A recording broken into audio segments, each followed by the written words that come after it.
Assalamualaikum warahmatullahi wabarakatuh.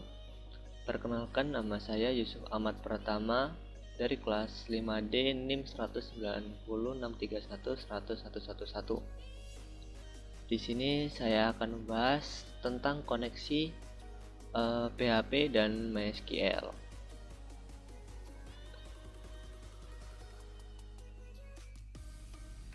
Pada pembahasan ini saya akan membahas tentang PHP MySQL Database, PHP MySQL Connect, membuat MySQL Database dan membuat tabel, kemudian menginputkan data. Video ini dibuat sebagian rangkaian dari bentuk penugasan. Pertama, kita membuka link PHP MySQL dari W3 School. Di sini saya sudah membuka PHP MySQL Database. Di sini dengan PHP kamu bisa terhubung ke database. Kita buat ke bahasa Indonesia biar lebih mudah dipahami. Nah, dengan PHP Anda dapat terhubung dan memanipulasi database. MySQL adalah sistem database yang paling populer digunakan dengan PHP. Apa itu MySQL? Banyak di sini bla bla bla bla. Intinya MySQL itu adalah sistem database yang digunakan di web. Nah, dalam database MySQL disimpan dalam tabel. Tabel adalah kumpulan data terkait dan terdiri dari kolom dan baris. Database berguna untuk menyimpan informasi secara kategoris. Kurang lebihnya seperti itu. Langsung saja kita ke percobaan selanjutnya. PHP connect to MySQL. Di sini saya coba translate. PHP 5 dan yang lebih baru dapat bekerja dengan database MySQL menggunakan ekstensi MySQLi dan PDU. Di sini langsung saya coba contohnya saja. Di sini ada contoh MySQL Object Oriented, ada prosedural MSQLi, dan ada contoh PDU. Kita gunakan contoh salah satunya saja. Kita pakai yang contoh prosedural MySQLi. Sebelumnya kalian harus menginstal Sublime Text atau text editor ya, seperti Notepad++ dan sebagainya. Kemudian jalankan XM, terserah mau versi yang berapapun. Kita start di sini. Di sini saya sudah start. Kemudian kita kopikan source kodenya.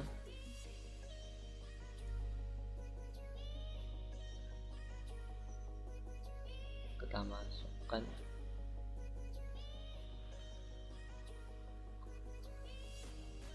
Langsung kita save.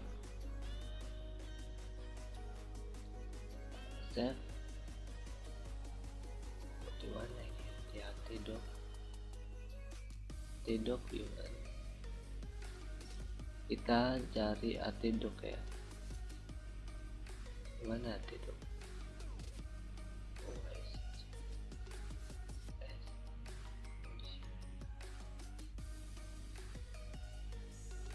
Sam 1 Atidok.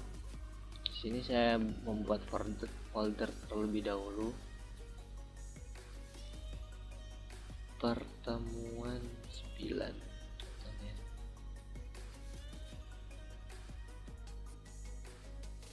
Dan di sini saya connect.php.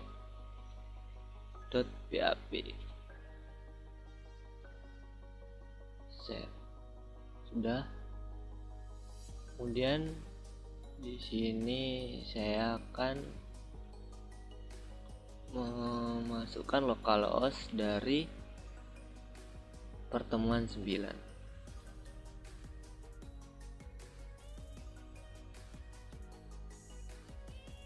Di sini sudah ada file dari connect PHP kita. Di sini error karena access denied for username localhost karena dia memakai password. Yes. Oh. Jadi karena berhubung Sam itu memakai password, biar tidak ada passwordnya, kita gunakan root sebagai username supaya kita masuk ke web, kita ke server Samnya itu dia langsung otomatis tidak memakai password. Kita sudah save, terus coba kita refresh. Nah, di sini langsung ada tulisan connect sukses, berarti di sini connect sukses. Jika koneksi gagal, maka akan tampil connection failed seperti itu. Di sini sudah percobaan pertama. Sekarang kita coba ke yang ini, PHP create MySQL database. Kita membuat database. Langsung saja kita ke contoh ya, yang MySQL procedural tadi. Kita langsung kopikan source kodenya, kita paste.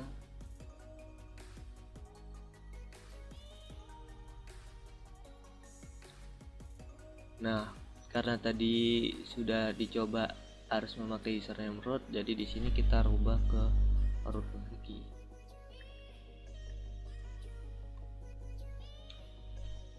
Kita save,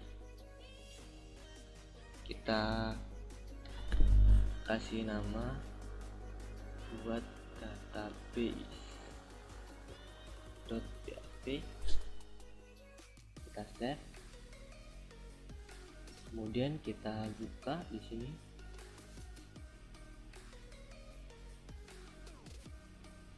Buat database berhasil dibuat, database created successfully. Nah, di sini saya membuat sebuah database yang bernama ini ya, MyDB. Ini database yang setelah saya buat, yang kemudian jika database ini sudah berhasil dibuat, maka akan keluar database create successfully. Berbeda lainnya kalau misalnya tidak bisa dibuat, maka akan keluar error creating database seperti itu. Kemudian di sini saya akan merefresh. Nah, error creating database, can create database MyDB database exist. Berarti ini databasenya sudah dibuat. Jika sudah dibuat, kalau kita mau membuat lagi, maka akan error seperti ini. Jadi kalau misalnya mau kita membuat database lagi, kita harus membuat namanya tuh berbeda. Kita buat misalnya nama saya Yusuf. Kita mau membuat database Yusuf, kita save, terus kita di sini di refresh, terus kita buat, klik database tadi. Nah, di sini langsung muncul database create successfully dari database Yusuf tadi. Jika kita refresh, maka akan hasilnya error karena dia sudah ada database Yusuf. Seperti itu. Selanjutnya kita akan ke, setelah membuat database, kita membuat tabel. Di sini membuat tabel, langsung ke contohnya, kita kopikan, terus kita tempel, kita rubah.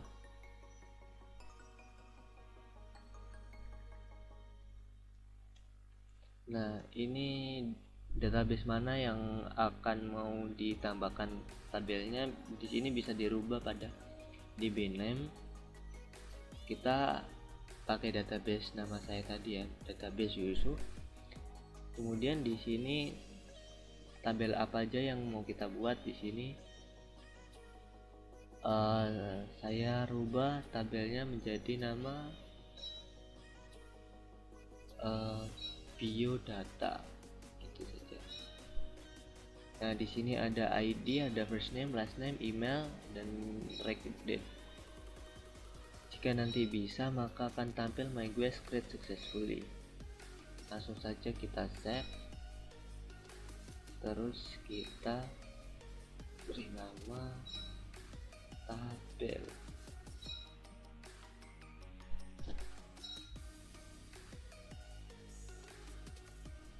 Sudah, kemudian di sini paste, kita klik tabel. Nah, tabel MyGuest created successfully. Oh iya, kenapa kok tabel MyGuest created successfully? Karena di sini echonya inputan hasil kenapa pas dibuatnya berhasil, saya lupa untuk menggantinya. Di sini harusnya saya ganti tabel biodata created successfully gitu. Jadi kalau misalnya saya refresh, nanti hasilnya bukan ini, karena sudah tabel biodata udah dibuat, jadi nanti kemungkinan hasilnya juga error, soalnya tabel biodata juga sudah dibuat seperti itu. Jadi kita langsungkan saja ke selanjutnya. Jadi di sini ada insert data. Ya, insert data di sini kita langsung copykan source code-nya, langsung paste. Di sini kita rubah seperti tadi.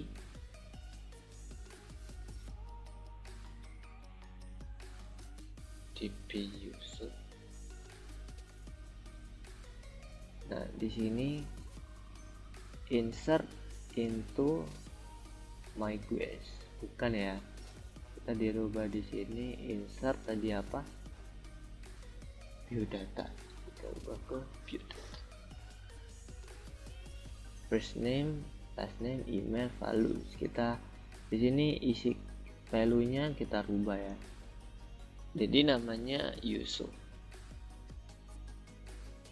Terus last name-nya Pratama. Terus kita ini emailnya kita rubah juga Yusuf.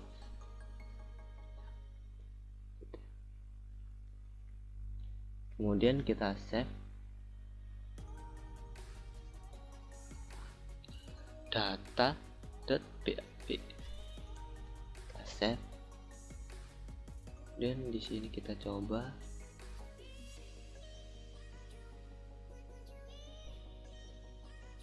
New record create successfully, berarti datanya di sini sudah saya tambahkan. Nah, semua data-data yang sudah saya buat dan saya tambahkan ini sebetulnya semuanya sudah disimpan pada di PHP My Admin. Kita buka PHP My Admin. Jadi intinya PHP My Admin itu di situ ada database yang telah kita buat barusan tadi.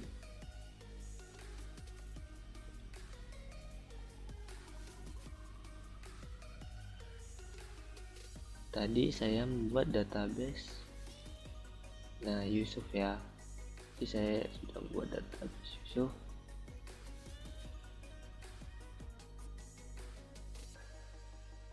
Nah, di sini sebelumnya saya sudah membuat database Yusuf, tapi itu di bagian lain mungkin. Di sini tadi saya sudah membuat database Yusuf. Kemudian di sini ada yang saya tambahkan tadi, yaitu berupa biodata. Kita klik saja. Nah, di sini ada ID, first name, last name, email, dan reg yang saya tambahkan tadi ketika menambahkan tabel. Nah, kemudian di sini ada datanya, ada Yusuf pertama dan Yusuf example yang sebelumnya sudah saya tambahkan di bagian data waktu insert data tadi. Sebenarnya tadi setiap perintahnya itu memiliki makna, yang memiliki arti, yang di sini juga dijelaskan perintah-perintahnya itu apa saja. Contohnya saya translate to Indonesia ini. Nah, ini not null yang merah ini. Setiap baris harus berisi nilai untuk kolom. Nilai 0 tidak diperbolehkan. Nilai default, ini default. Tetapkan nilai default yang ditambahkan ketika tidak ada nilai lain yang dilewatkan. Terus kemudian ada unsigned, digunakan untuk tipe angka, batasi data yang disimpan ke angka positif dan 0. Peningkatan otomatis atau yang auto increment ini berarti MySQL secara otomatis meningkatkan nilai bidang sebesar 1 setiap kali catatan baru ditambahkan. Berarti yang tadi ada pada ID ini, setiap dia menambahkan data lagi, dia akan otomatis menambah 1. Nanti akan keluarnya 2, 3, 4, 5, dan seterusnya. Kemudian ada primary key, ada kunci utama, digunakan untuk mengidentifikasi baris dalam tabel secara unik. Kolom dengan setting primary key sering berupa nomor ID dan sering digunakan dengan auto increment, yaitu tadi. Jadi intinya sebelum kita pada sampai di sini, baiknya kita mengenal database dulu, basis data, sebelum akhirnya mencoba perkodingan database PHP MySQL ini sendiri. Ya, mungkin itu saja yang dapat saya sampaikan, kurang lebihnya mohon maaf. Saya akhiri, wassalamualaikum warahmatullahi wabarakatuh.